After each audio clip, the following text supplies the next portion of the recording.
मथनपुर की संकरी गलियों में एक आदमी घूमता था। फटी पुरानी कंबल में लिपटा, बिखरे हुए बाल और आंखों में एक अजीब सा खोया हुआ प्रकाश। नाम था भोलाराम। लोग उसे बस भोला भिखारी कहकर पुकारते थे। गांव वालों की नजर में वह एक नालायक, निकम्मा और बेकार आदमी था, क्योंकि उसका दिन सड़क के मोड़ पर भीख मांगते निकल जाता था। पर किसी को नहीं पता था कि उसके भीतर एक दबी हुई बुद्धि, पुराना दर्द और किसी चमत्कारिक परिवर्तन की प्रतीक्षा करने वाली शक्ति सोई हुई थी। भोलाराम कोई जन्मजात भिखारी नहीं था। कभी उसके पिता गांव के एक मामूली स्कूल में अध्यापक थे और मां बीमार रहती थी। जब भोलाराम केवल 16 वर्ष का था तभी उसके पिता का देहांत हो गया। घर चलाने के लिए उसने खेतों में दिहाड़ी का काम किया, पर बीमारी ने उसकी मां को भी छीन लिया। वह अकेला पड़ गया।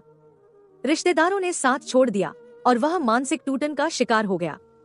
धीरे धीरे वह भिखारी बन गया, ना किसी से झगड़ा, ना किसी से उम्मीद।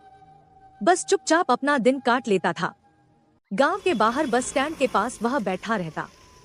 सुबह शाम 2 रोटियां मिल जाती तो वही उसका भोजन होता। पर कोटक कचहरी या राजनीति की तरह किस्मत भी अजीब होती है। वह कब किसे कहां पहुंचा दे, यह कोई नहीं जानता।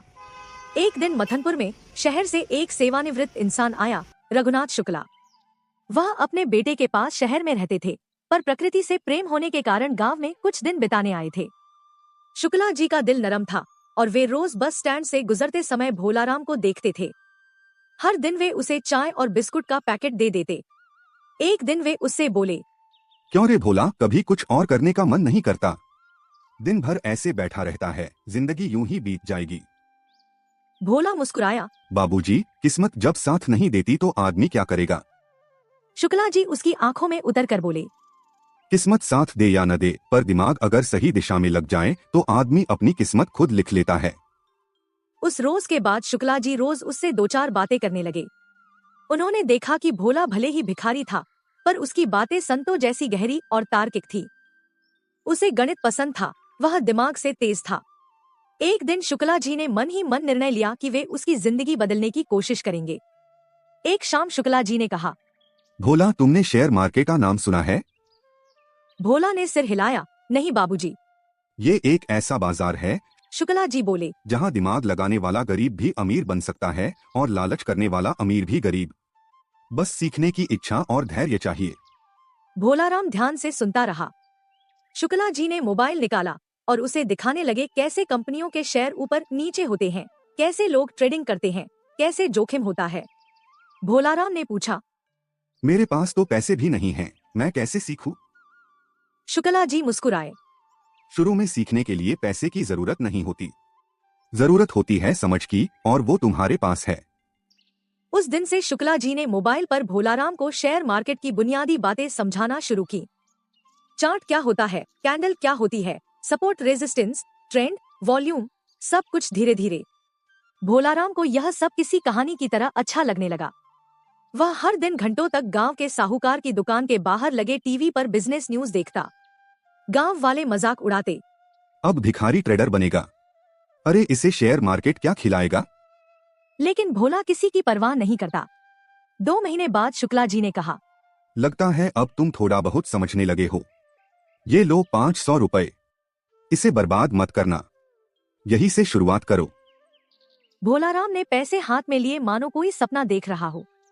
उसने उसी शाम ऑनलाइन एक ट्रेडिंग अकाउंट खुलवाया, साहूकार के मोबाइल से, जिसके बदले उसने 3 दिन की सफाई का काम करने का वादा किया।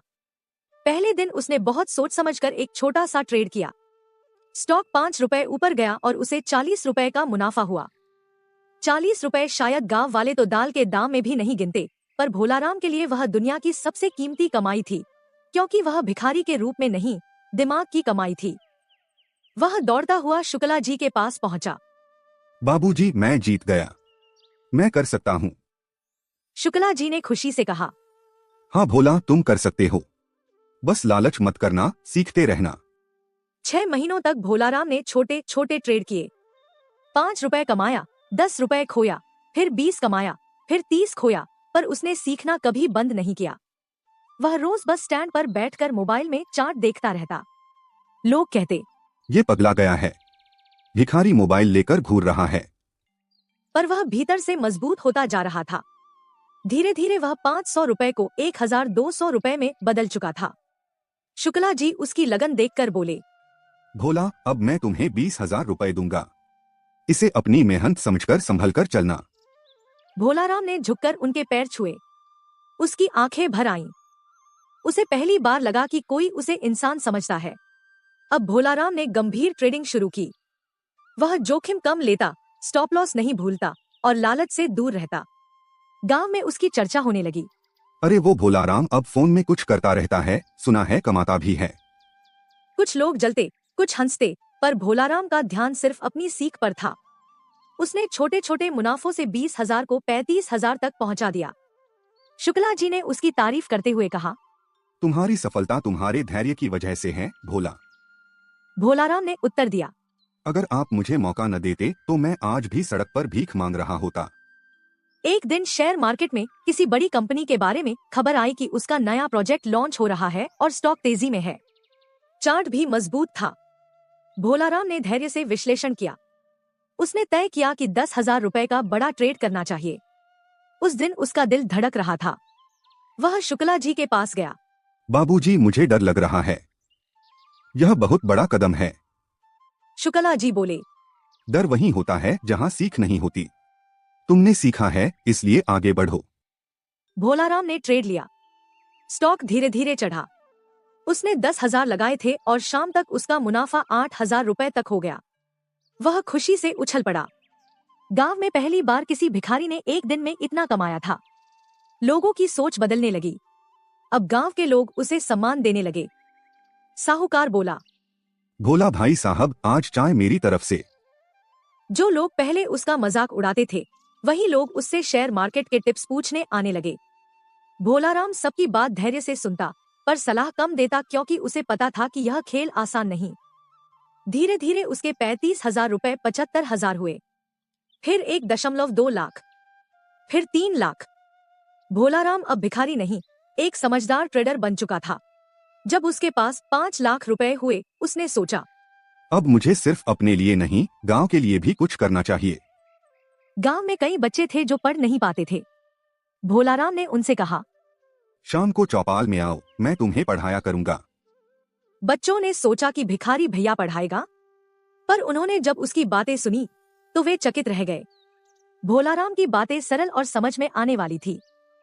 शुक्ला जी ने कहा, भोला, तुमने तो शिक्षक के बेटे होने का फर्ज निभा दिया।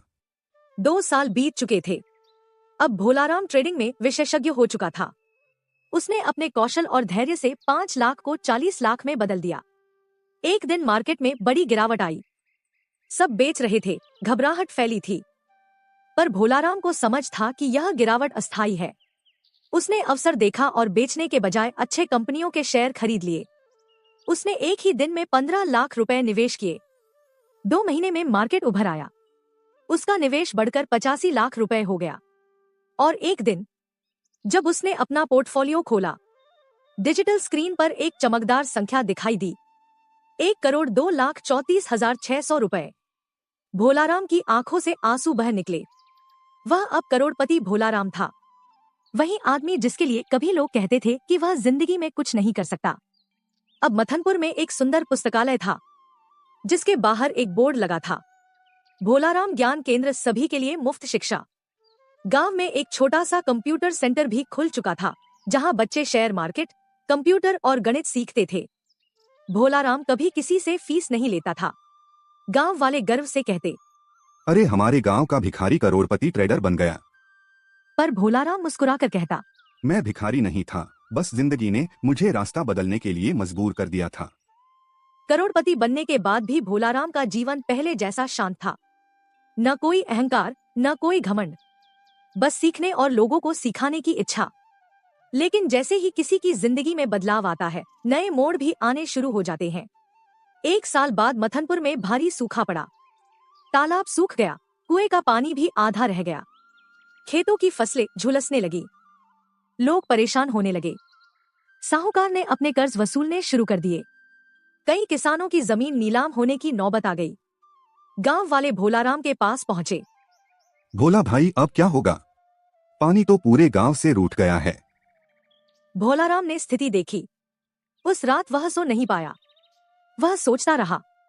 भगवान ने मुझे करोड़पति बनाया है, पर अगर मेरे गांव वाले ही परेशान हैं, तो मेरे करोड़ों का क्या फायदा। अगली सुबह चौपाल पर उसने घोषणा की। मैं अपनी कमाई का बड़ा हिस्सा गांव को दूंगा।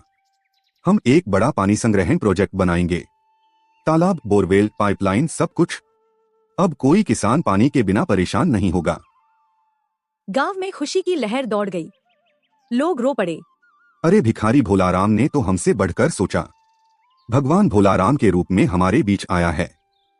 पर भोलाराम ने हाथ जोड़कर कहा, मैं भगवान नहीं, आप सबके प्यार ने मुझे इंसान बनाया है।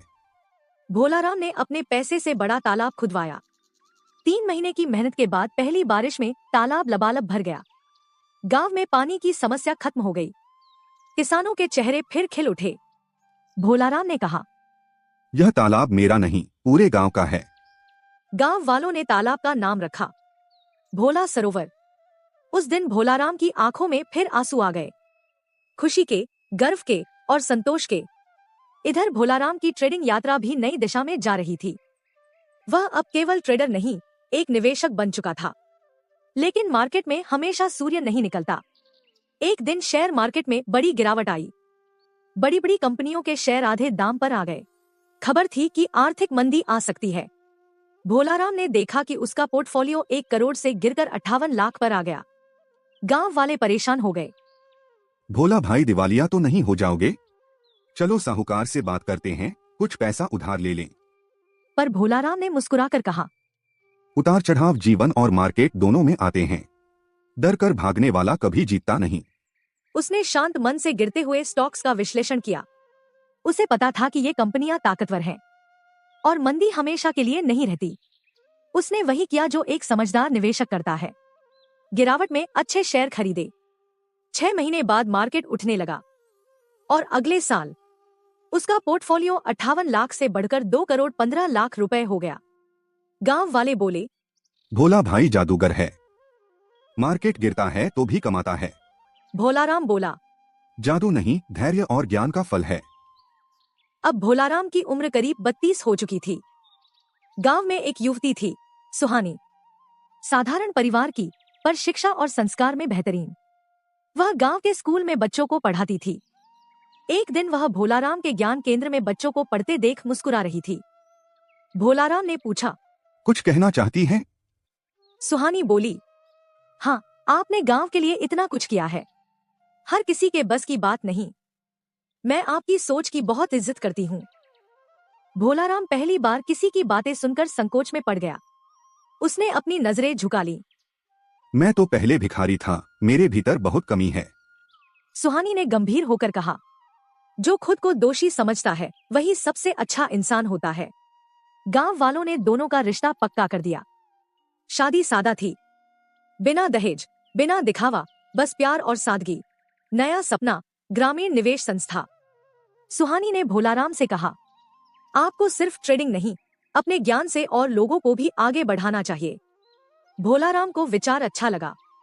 उसने तय किया, मैं एक संस्था बनाऊंगा, मथनपुर निवेश केंद्र, जहां गांव के युवा शेयर मार्केट, बिजनेस और तकनीक सीख सकेंगे। इस केंद्र के खुलने से कई युवा शहर गए बिना ही जीवन में आगे बढ़ने लगे। कुछ ऑनलाइन बिजनेस करने लगे, कुछ ट्रेडिंग सीखकर कमाने लगे और कुछ भोलाराम के साथ ग्रामीण विकास प्रोजेक्ट में जुड़ गए। भोलाराम अब केवल करोड़पति नहीं, एक नेता, शिक्षक, मार्गदर्शक और गांव का रक्षक बन चुका था। कभी जिस सड़क के किनारे वह भीख मांगता था, आज उसी सड़क के दोनों ओर पेड़ लगाए गए थे, जिन पर बोर्ड लगा था, यह पेड़ भोलाराम द्वारा लगाए गए हैं ताकि जो छाया मुझे कभी न मिली वह आने वाली पीढ़ियों को मिल सके। एक शाम भोलाराम तालाब के किनारे बैठा था। शुक्ला जी उसके पास आए और बोले, भोला, तुमने अपने पिता का नाम रोशन कर दिया। अगर वे आज जिंदा होते तो तुम्हें गले लगाकर रो पड़ते।